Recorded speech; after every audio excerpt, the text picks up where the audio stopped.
मेरे को ये बताते हुए भी अभी भी मेरे जो गूज बम्स है रोंगटे खड़े हो रहे हैं क्योंकि वो एक ऐसा मोमेंट था किसी भी देशवासी के लिए अपने देश को इस स्तर पे रिप्रेजेंट करना बहुत गर्व की बात है। और मुझे याद है कि जब अर्जेंटीना के खिलाफ हमारे फाइनल्स चल रहे थे मेंस और वुमेन्स के लिए, और जिस तरह से मेरी टीम ने प्रेजेंट किया था, अर्जेंटीना ने भी हाथ जोड़ने पे मजबूर हो गए थे कि भाई इतना अच्छा गेम है। उनके जाते जाते जितने भी ऑफिशियल्स हैं उन्होंने ये बोला कि हमें कोई इस बात के कोई भी शौक नहीं लगेगा कि अगला वर्ल्ड कप इंडिया अपने पास ले आए। कोई भी पेरेंट जल्दी नहीं चाहते हैं कि उसके बच्चे जो वो स्पोर्ट्स में जाएं। तो आप 7 साल से लगभग आप बताए कोच हैं और 20 साल से स्पोर्ट्स में हैं, तो पहले के लोगों में माइंडसेट में और अभी आप ट्रेन कर रहे हो बच्चों के, उनके पेरेंट्स के माइंडसेट में आपको क्या डिफरेंस लगा, क्या चेंजिंग आया कि स्पोर्ट्स में कितना सपोर्ट कर रहे हैं वो बच्चों को? कहावत आपने सुनी होगी, खेलोगे कूदोगे बनोगे खराब, पढ़ोगे लिखोगे बनोगे नवाब। MS धोनी का ये फेवरेट डायलॉग था वहाँ पे। मैं आपको बता देता हूँ, आज के समय में खेलोगे कूदोगे तो बनोगे फिट, हाँ, पढ़ोगे लिखोगे तो होगे हिट। तो आज की डेट में हिट तो होना ही है हर किसी को, लेकिन उससे पहले फिट नहीं है लोग। हाँ, अभी 2020 में जो आपदा आई थी कोविड नाम की, बिल्कुल, उसमें पता चल गया कि खेल का कितना महत्व है। बच्चों को घर में मत रखो, बच्चों को बाहर भेजो, जो आप कर रहे हो, पर बच्चे बाहर नहीं जा रहे हैं, थोड़ा समय निकालो, सोशल मीडिया को छोड़ो, बच्चों को बाहर लेके जाइए, पार्क्स वगैरह में, कोई भी संडे या इवनिंग में कोई एकेडमीज में उनको ज्वाइन कराइए, ताकि बच्चे जब तक देखेंगे नहीं तो वो खेलने के लिए इंटरेस्ट नहीं आएगा। हेलो दोस्तों, मैं शुभम कुमार, टॉक्स विद शुभम के एक नई पॉडकास्ट में आप सभी का स्वागत है।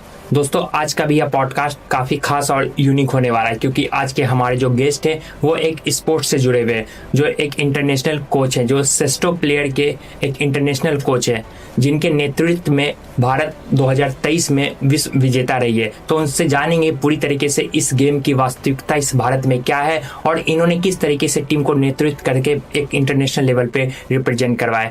सर, सबसे पहले स्वागत है हमारे इस पॉडकास्ट में। धन्यवाद। सर, आपका एज ए कोच कैसा सफ़र रहा? आपने इसमें शुरुआत कैसे की है? आपका संघर्ष कैसा रहा? आपने इसकी सोच कैसे लाई कि हाँ मुझे भी कोच बनना चाहिए? जब मैं एक स्कूल में पढ़ता था, स्कूल में मैंने स्पोर्ट्स में अपना इंटरेस्ट शो किया। मैं अपने सीनियर्स को खेलते हुए देखता था। मेरा भी अंदर से इच्छा ये होती थी, यार जितना अच्छा ये लोग खेलते हैं क्या मैं खेल पाऊंगा। मुझे याद है कि मैं 6th क्लास में था और मैंने बास्केटबॉल खेलना शुरू किया था, क्योंकि उस टाइम पे हमारे स्कूल में बास्केटबॉल का एक अच्छा इंटरेस्ट था। अच्छी टीम थी जोनल लेवल पे, तो मैंने बास्केटबॉल खेलना शुरू किया। उसी तरह मैं धीरे धीरे डिफरेंट स्पोर्ट्स में अपना पार्टिसिपेशन किया। मुझे being a sports player 20 years हो चुके थे। और इस 20 साल में मेरा एक सपना था कि मैं देश को रिप्रेजेंट ज़रूर करूं। पहले था कि टीम में आना, टीम में आए, उसके बाद अपने देश को रिप्रेजेंट करना। फिर मैंने एक स्पोर्ट्स में 2015 में मेरा अंतर्राष्ट्रीय स्तर का जो जर्नी था वो स्टार्ट हो गया। 2015 के बाद अंतर्राष्ट्रीय स्तर पे इस तरह से आया कि फिर मैं अंतर्राष्ट्रीय स्तर पे ज़्यादा रिप्रेजेंट करने लगा। 2017 का साल मुझे याद है, हमारे जो सेक्रेटरी जनरल हैं सेस्टोबॉल एशिया के और इंडिया के, श्री आकिब मोहम्मद जी, उन्होंने मेरे को कॉल किया और मुझे बताया कि अंकुर जी, सेस्टोबॉल करके एक गेम है जो अर्जेंटीना का गेम है। अर्जेंटीना की जो मेन इंटरनेशनल फेडरेशन है उन्होंने हमें अप्रोच किया है इस खेल को भारत में शुरू करने के लिए। भारत के साथ साथ एशियन कंट्रीज में इसको हम लोग स्टैब्लिश करें। पहले गेम को समझा, देखा, फिर इंटरनेशनल लेवल की हमने कोचिंग ली, जो कि इंटरनेशनल सेस्टोबॉल एसोसिएशन द्वारा हमको दी गई। वहाँ से जब गेम हमने देखा, प्रैक्टिकल देखा, वीडियोस में देखने में और लाइव देखने में बहुत डिफरेंस है। तो जब हमने इसको लाइव देखा तो हमारे अंदर भी आया, यार इससे फास्ट गेम, स्ट्रेंथ, स्पीड जो चाहिए वो इस गेम के अलावा मैंने किसी और गेम में इतनी ज़्यादा नहीं देखी। तो जब से ही फिर हमें लगा कि ये सेस्टोबॉल को हमारे भारत में भी हम लोग इसको पॉपुलेट करेंगे, इंट्रोड्यूस करेंगे और हमारे बच्चे जितने भी प्लेयर्स हैं इस गेम को अडॉप्ट भी करेंगे। तो उसी दौरान हमने ये डिसाइड किया कि सेस्टोबॉल को इंडिया में और वर्ल्ड में अपना नाम लेके जाना है। Okay sir. सर आपने बहुत अच्छी बात बताई सेस्टोबॉल के बारे में। अगर कोई भी ऑडियंस को या लोगों को समझना हो सेस्टोबॉल होता क्या, तो आप कैसे बताएंगे? सेस्टोबॉल समझना है, देखना है, हमारे राष्ट्रीय स्तर के जो टूर्नामेंट्स होते हैं वो होते हैं साल में, जो स्पोर्ट्स कैलेंडर से हमारा हम अपना पूरा फॉलो करते हैं, और नेशनल लेवल पे, इंटरनेशनल लेवल पे गेम भी रिप्रेजेंट होता है। जो अगर ऑडियंस को देखना है तो हम लोग क्या करते हैं, अपनी वीडियोस वगैरह हम लोग अपलोड करते हैं, यूट्यूब पे भी करते हैं, प्लस आपका सोशल मीडिया के थ्रू हम लोग इसको प्रमोट करते हैं। और हर स्टेट में कुछ सेंटर्स हमारे बने हुए हैं, उन सेंटर्स पे हमारी ट्रेनिंग सेस्टोबॉल की होती है। सर इस गेम को अगर समझना चाहिए कैसे खेला जाता है गेम, तो मैं थोड़ा सा जानना चाहूँगा इस बारे में। गेम इसमें टोटल 12 प्लेयर्स होते हैं, 12 प्लेयर्स होते हैं, जिसमें से 6 प्लेयर्स जो होते हैं वो मेन प्लेइंग होते हैं। कोर्ट होता है, कोर्ट 2 हिस्सों में डिवाइड है, side A side B, offense and defense. Okay. एक टीम में 6 प्लेयर्स, मतलब टोटल 12 प्लेयर्स खेलेंगे एक कोर्ट में, दोनों टीमों के मिला के। तो एक टीम के 2 प्लेयर ऑफेंस पे रहेंगे, 2 प्लेयर डिफेंस पे रहेंगे, और 2 प्लेयर शफल होंगे, जो कभी भी ऑफेंस पे जा सकते हैं, कभी भी डिफेंस पे जा सकते हैं, बॉल के साथ साथ। पर एक समय में मैक्सिमम टू मैक्सिमम जो प्लेयर रह सकते हैं वो 4 प्लेयर एक बार में रह सकते हैं, और कम से कम 2 प्लेयर एक साइड में होने चाहिए एक टीम के। जहाँ पे भी आपका प्लेयर्स का जो नंबर से चेंज हो गया, अगर आपका 5 और 1 का रेशियो आ गया तो वहां पे फाउल मिल जाता है ओपोनेंट टीम को। 2 मैंडेटरी हैं, 2 ऑफेंस में और 2 डिफेंस में और 2 शफलिंग में। कोई किसी की फिक्स पोजीशन नहीं है, कोई भी प्लेयर डिफेंस पे आ सकता है, कोई भी ऑफेंस पे जा सकता है, कोई भी शफल बंद कर सकता है, लेकिन नंबर ऑफ प्लेयर्स सेम होने चाहिए, रेदर देन की प्लेयर के जो एग्जैक्ट प्लेयर है वो उस जगह पे हो, ऐसी कोई पोजीशन फिक्स नहीं है। सर ये गेम अभी इंडिया में उतना फेमस नहीं है, तो गवर्नमेंट का सपोर्ट आप लोगों को मिलता है, और मिलता है तो कितना मिलता है? देखिए, जो गवर्नमेंट का सपोर्ट तो यही है कि हम लोग गेम को रन कर रहे हैं इस देश में, प्लस इसके साथ साथ सपोर्ट की बात क्या है कि अभी नया गेम है। हमारी जो स्पोर्ट्स मिनिस्ट्री है उनके भी कुछ रूल्स एंड रेगुलेशंस है, स्पोर्ट्स कोड है, जिसको हम लोग फॉलो कर रहे हैं। उनका भी कुछ नियम है कि 3 साल तक कोई भी फेडरेशन, कोई भी जो स्पोर्ट्स है 3 साल तक कंटिन्यू अपने ईयर ऑफ कैलेंडर्स को पूरा करेंगे, जो कि हमने पूरा किया है। हम लोगों ने फाइल भी सबमिट किया है मिनिस्ट्री ऑफ स्पोर्ट्स में, और इंडियन ओलंपिक में भी हमने फाइल सबमिट किया है। अब जस्ट वेट है कि कब अप्रूवल आ जाए, कितना टाइम लगे, बस वही। सर मैंने जब इस गेम के बारे में पढ़ा और देखा तो ये थोड़ा थोड़ा बास्केटबॉल से सिमिलर मेरे को लगता है। तो बास्केटबॉल और इस गेम में कितना सिमिलरिटी और डिफरेंस है, तो क्या डिफरेंस है? बहुत डिफरेंस है, जानना चाहूँ। देखने में सेम लगा होगा आपको, लेकिन बहुत डिफरेंस है। जैसे आपने गेम का नाम लिया, उस गेम में कोई भी प्लेयर सेल्फ गेम खेल सकता है। बिल्कुल। इसमें सेल्फ गेम नहीं खेल सकते। बॉल एक खिलाड़ी के पास हद से हद 3 सेकंड तक रह सकती है। विद इन 3 सेकंड्स उसको बॉल आगे पास करनी है। तो इस गेम में कोऑर्डिनेशन बहुत जरूरी है, स्पीड मैच बहुत जरूरी है, आपकी मेंटालिटी वो बहुत जरूरी है, एक समान होनी। अगर मेरे और मेरे प्लेयर का कोऑर्डिनेशन नहीं है तो हम इस गेम को अच्छी तरह से नहीं खेल पाएंगे। तो बहुत सारे डिफरेंस है। पॉइंट्स का है, इसमें जो हमारा गोल पोस्ट होता है वो कोर्ट के अंदर होता है। अदर स्पोर्ट्स में मेजरली क्या होता है, वो कोर्ट के बाहर होते हैं। ये हमारा गेम है जिसमें हम 360 डिग्री रिबाउंड ले सकते हैं। तो और दूसरी चीज, कोई पोजीशन फिक्स नहीं है इसमें। सबसे पहली चीज, हर गेम में कोई ना कोई पोजीशन प्लेयर्स की फिक्स होती है। इसमें प्लेयर की पोजीशन का नाम है, नाम भी नहीं है, और प्लेयर फिक्स भी नहीं कि आपको यहीं पे खेलना है। अदर गेम्स में पोजीशन फिक्स होती है कि आपका ये पोजीशन है तो आपको यहीं खेलना है। इसमें ऐसा कुछ नहीं है। जी सर, आपने बहुत अच्छा बताया यहाँ पे। और सर, आप जैसे अभी कुछ देर पहले ओलंपिक और इन चीज़ों की बातें कर रहे थे, और जहाँ तक मैंने आपके बारे में पढ़ा कि आपके नेतृत्व में 2023 में मई के समय में इंडिया ने विश्व विजेता बना था, और विश्व विजेता के तौर पर रिप्रेजेंट किया था ऑल ओवर वर्ल्ड को। तो उस सफ़र को मैं थोड़ा सा आपसे जानना चाहूँगा, कैसा रहा था वो सफ़र? वो मेरा बहुत यादगार मोमेंट था। हम विजेता तो नहीं बन पाए थे, लेकिन हम उप विजेता जरूर रहे थे। हम लोग रनर अप्स रहे थे। सेस्टोबॉल का पहला वर्ल्ड कप था। मेरे को ये बताते हुए भी अभी भी मेरे जो गूज़बम्प्स से रोंगटे खड़े हो रहे हैं क्योंकि वो एक ऐसा मोमेंट था किसी भी देशवासी के लिए, अपने देश को इस स्तर पे रिप्रेजेंट करना बहुत गर्व की बात है। और मुझे याद है कि जब अर्जेंटीना के खिलाफ हमारे फाइनल्स चल रहे थे मेंस और वुमेन्स के लिए, और जिस तरह से मेरी टीम ने प्रेजेंट किया था, अर्जेंटीना ने भी हाथ जोड़ने पे मजबूर हो गए थे कि भाई इतना अच्छा गेम है। उनके जाते जाते जितने भी ऑफिशियल्स हैं उन्होंने ये बोला कि हमें कोई इस बात के कोई भी शौक नहीं लगेगा कि अगला वर्ल्ड कप इंडिया अपने पास ले आए, जिस तरह से इंडियन टीम ने खेला है। Okay. Sri Lanka, Bhutan, Bangladesh, France, India और अर्जेंटीना, 6 टीमें थी, 6 देशों का पार्टिसिपेशन था। बहुत अच्छे तरीके से इसका समापन भी हुआ और पहला इंटरनेशनल वर्ल्ड कप था जो भारत में हुआ 23 मई से हुआ था 2023 में। सभी टीमों को बहुत अच्छा पार्टिसिपेशन था, फ्रांस हो, बांग्लादेश हो, भूटान हो या आपका श्रीलंका हो, सभी टीम के प्लेयर्स ने अच्छा खेला।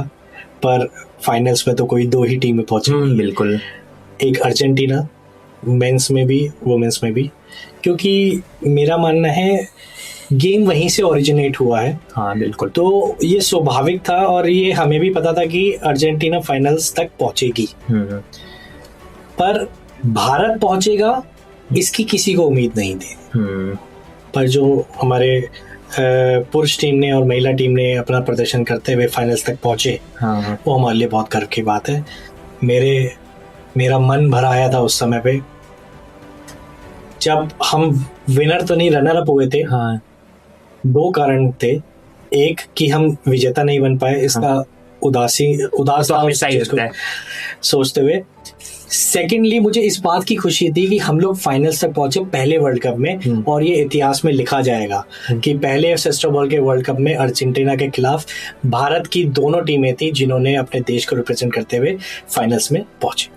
हाँ बिल्कुल सर, अभी आप जैसे बता रहे थे कि आप एज अ कोच इमोशनल हो गए थे कि आप जीत नहीं पाए थे, लेकिन आज हम लोग अगर क्रिकेट कोई नहीं भी देखते फिर भी हम लोग 2023 और 19 का वर्ल्ड कप अगर हम लोग याद करते तभी भी इमोशनल हो जाते कि हम लोग नहीं जीत पाए थे।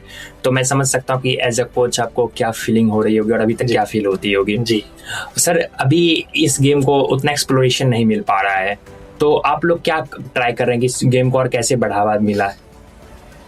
गेम को एक्सप्लोरेशन नहीं मिल पा रहा है, इस बात से मैं सहमत नहीं हूँ।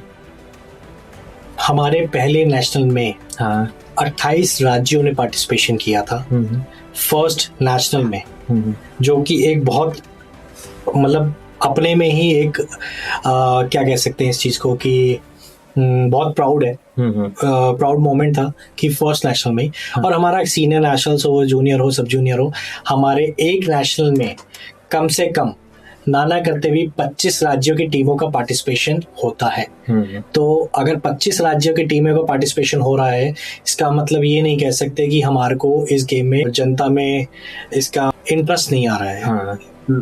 प्लेयर्स को खेलने में मजा आ रहा है, तभी हमारे पास पार्टिसिपेशन हर साल हर इवेंट में नए बच्चे देखने को मिलते हैं, प्लस गेम इम्प्रूवमेंट देखने को मिलती है। तो आप इस बात से मैं सहमत नहीं हूँ कि इसकी लोकप्रियता नहीं है। सर, एक अच्छे प्लेयर को ट्रेन करने के लिए क्या क्या आपको ध्यान देना पड़ता है? आपने मुझसे पूछा कि एक सेस्टोबॉल प्लेयर के लिए मुझे क्या क्या उसकी स्ट्रेंथ और वो चीज़ देखनी पड़ती है, क्या क्या चीज़ मैं चूज करता हूँ उस प्लेयर को बेहतर बनाने के लिए या उसके गेम को इम्प्रूव करने के लिए। हर प्लेयर अपने में बहुत अच्छा खेलता है। जब वो भारत को रिप्रेजेंट कर रहा है, दैट मीन्स वो हर एक उस लेवल को पीछे छोड़ के आ चुका है जो कि हर एक कोई नहीं कर सकता। अगर आप इंडिया रिप्रेजेंट कर रहे हो तो आप अपने में ही, अगर आप इंडिया कैंप में आए हो तो आप अपने में ही इतने सक्षम हो कि आप और खिलाड़ियों से बेहतर हो। हाँ, एक कोच की जिम्मेदारी बनती है अपने जो भी इंडिया कैंप में आए हैं, जो भी खिलाड़ी सिलेक्ट होके आए हैं इंडियन टीम के लिए, उनका गेम स्ट्रैटेजी इम्प्रूव करना। सबसे बड़ी चीज इस गेम में क्या चाहिए आपको? स्पीड। क्योंकि स्पीड का गेम है, भागना है, बॉल रोक नहीं सकते आप। दूसरी चीज है कोऑर्डिनेशन। कोऑर्डिनेशन, एक आदमी अपने से अच्छा कोऑर्डिनेशन किसी और के साथ बड़ी मुश्किल से कर पाता है। हाँ बिल्कुल। जहाँ मेरा सोचने का लेवल है और जो दूसरे का सामने वाले के सोचने का लेवल है वो मैच करना बहुत मुश्किल है। बिल्कुल। तो कुछ एक्टिविटीज, कुछ ड्रिल्स इस तरह से हम लोग कराते हैं हाँ। ताकि आपस में कोऑर्डिनेशन बन पाए, जो कि 95% तक सक्सेसफुल रेशियो रहा है। और जरूरी नहीं गेम के थ्रू ही कोऑर्डिनेशन बने। ओके। इस तरह के बहुत तरीके होते हैं जैसे आपस में कोऑर्डिनेशन बनाने के लिए, एक दूसरे को आपस में समझने के लिए कोऑर्डिनेशन की जरूरत है, आपकी स्ट्रेंथ की जरूरत है, आपकी स्पीड की जरूरत है। ये सब चीजें आप में हैं तो आप एक अच्छे सिस्टम प्लेयर भी बन सकते हैं। और आप इसमें भी इम्प्रूवमेंट हमेशा आप एक्सपेक्ट करते हो।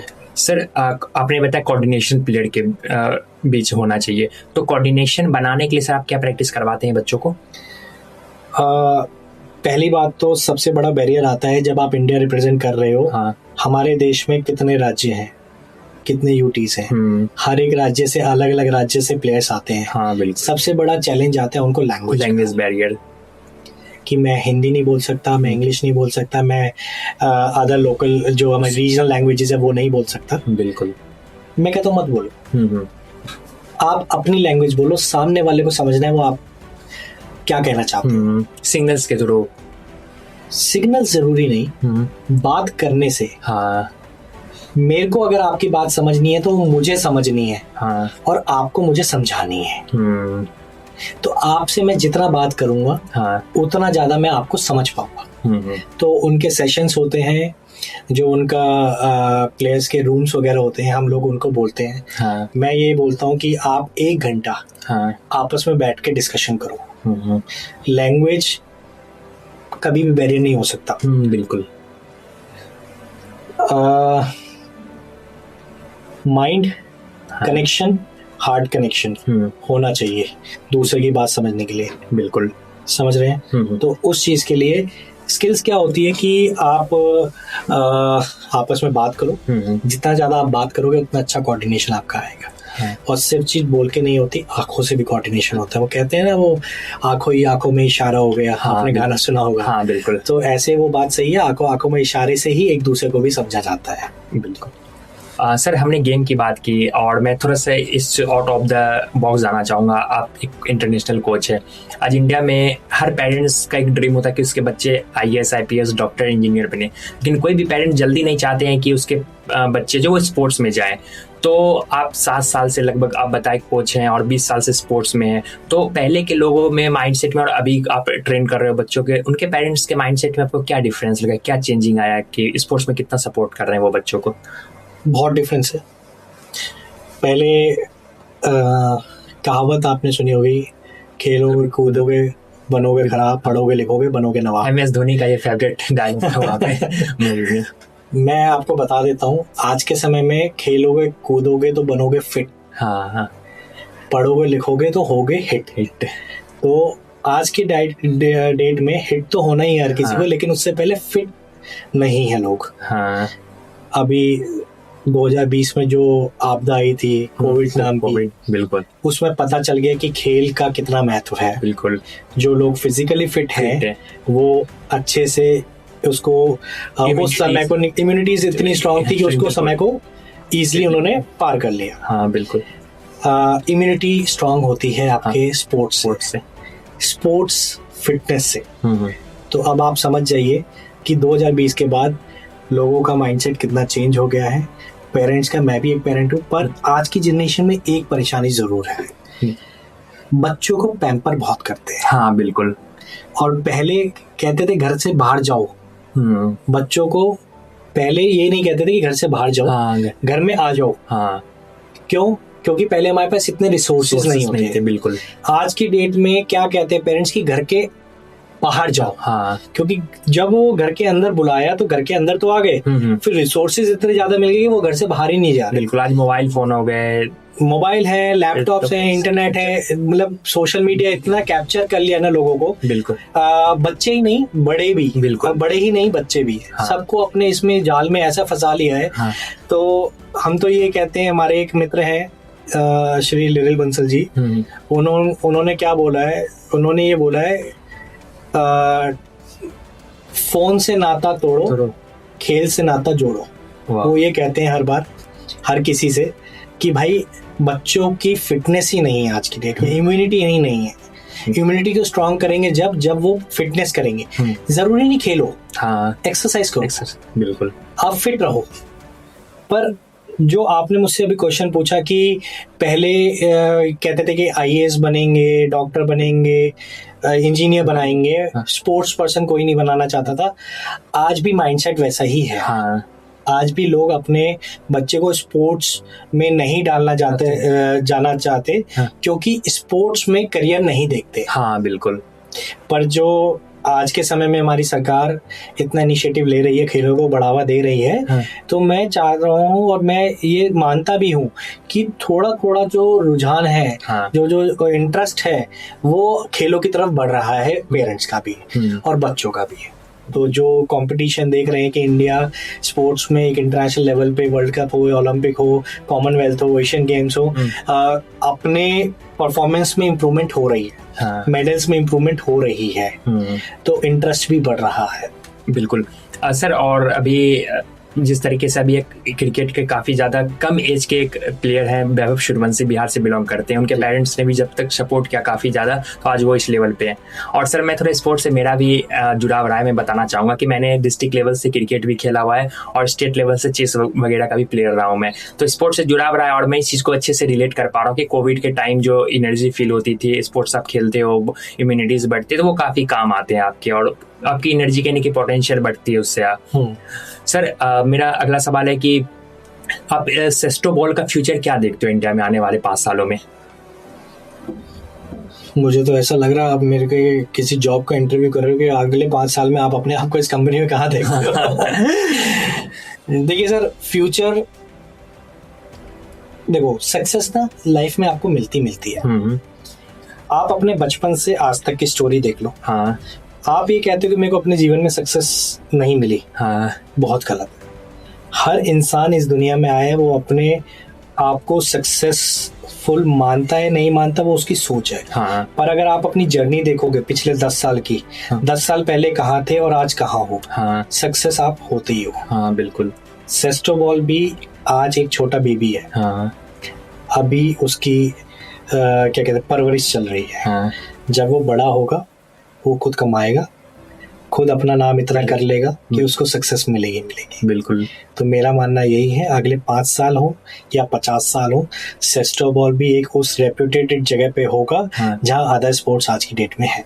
बिल्कुल सर, और मैं उम्मीद करता हूँ आप सर खुद इतना फिट हैं और इतना हैंडसम है, तो और खुद गेम को काफ़ी ज़्यादा आप आगे बढ़ाएंगे, मैं उम्मीद करता हूँ। सर मेरा एक रैपिड फायर राउंड है जिसमें मैं आपके कुछ इंटरेस्ट के सवाल पूछूंगा जिसको आपको 1 वर्ड में आंसर देना है। स्प्रिंट या running? Running. Which your favourite place जहाँ आप घूमना पसंद करते हो? लद्दाख। आपकी कोई फेवरेट मूवी? मेरी बहुत सारी हैं, पर जिसका कोई सेंस बनता है, हाँ, जो थोड़ी पैट्रियोटिक मूवीज होती हैं, जैसे कि कोई भी इंडियन मतलब इंडियन रॉ के रिलेटेड या कोई भी जैसे वॉर्स रिलेटेड होती हैं, वो मूवीज मुझे बहुत ज़्यादा इंस्पायर करते हैं। मेरा लास्ट सवाल है सर, आप एक इंडियन पेरेंट्स को क्या मैसेज देना चाहोगे as a sports trainer, as a international coach, और एक उस स्टूडेंट को भी क्या मैसेज देना चाहोगे जो गेम में आगे बढ़ना चाहते हैं? मैं सबसे पहले तो सभी पेरेंट्स से ये रिक्वेस्ट करना चाहूँगा, बच्चों को घर में मत रखो, बच्चों को बाहर भेजो। जो आप कर रहे हो पर बच्चे बाहर नहीं जा रहे हैं, थोड़ा समय निकालो, सोशल मीडिया को छोड़ो, बच्चों को बाहर लेके जाइए, पार्क्स वगैरह में, कोई भी संडे या इवनिंग में कोई एकेडमीज़ में उनको ज्वाइन कराइए, ताकि बच्चे जब तक देखेंगे नहीं तो वो खेलने के लिए इंटरेस्ट नहीं आएगा। आज की जनरेशन में बच्चों के लिए मन में वही है जो वो देखते हैं उसी से सीखते हैं, सुन के नहीं सीखते। तो उनको जितना ज़्यादा आप स्पोर्ट्स या फिजिकल एक्टिविटीज़ होते हुए आप दिखाएंगे तो बच्चे उतना ज़्यादा उधर रिलेट होंगे। बच्चों को पढ़ाई पे प्रेशर मत डालो। क्यों? आप भी जानते हो और हम भी जानते हैं, पढ़ाई एजुकेशन ज़रूरी है, बट हर कोई उसको नहीं अडॉप्ट कर पाता। बच्चे की कुछ अपनी एबिलिटीज़ होती हैं, कुछ अपने क्वालिटीज़ होती हैं। हर कोई पढ़ाई में अच्छा नहीं निकल सकता, हर कोई स्पोर्ट्स में अच्छा नहीं निकल सकता। तो उस क्वालिटी को आप पहचानो और बच्चे को अकॉर्डिंगली उसका फ्यूचर सेट कीजिए। सर आपने बिल्कुल सही बात बताई कि हर इंसान हर चीज़ नहीं कर सकता है, और आपसे मैं उम्मीद करता हूँ कि लोग को बच्चों को सीखने को मौका मिलेगा। Thank you so much sir हमारे इस पॉडकास्ट में आने के लिए। तो दोस्तों सर की बातों को जरूर फॉलो करिए, सर ने काफ़ी अच्छी बातें बताई है आपको स्पोर्ट्स को लेके, और सेस्टोबॉल के जो भी प्लेयर है अगर आपको आगे बढ़ने का मौका मिलता है, और मैं सर की सारी डिटेल्स भी डाल दूंगा डिस्क्रिप्शन बॉक्स में, अगर आप इस फील्ड में आगे बढ़ना चाहते हो, कैसे आप इसमें ग्रो अप कर सकते हो, कैसे खेल सकते हो अपने लेवल पे, तो सर से जरूर कनेक्ट करिएगा। सर ने काफ़ी अच्छी बातें बताई यहाँ पे, और इस वीडियोस को ज़्यादा से ज़्यादा शेयर करिएगा, जिससे कि लोगों में एक स्पोर्ट्स की भावना और भी क्रिएट हो और इस फील्ड में वो आगे बढ़ के अपने ड्रीम को पूरा कर सके। Thank you so much sir हमारे इस पॉडकास्ट में आने के लिए। Thank you sir.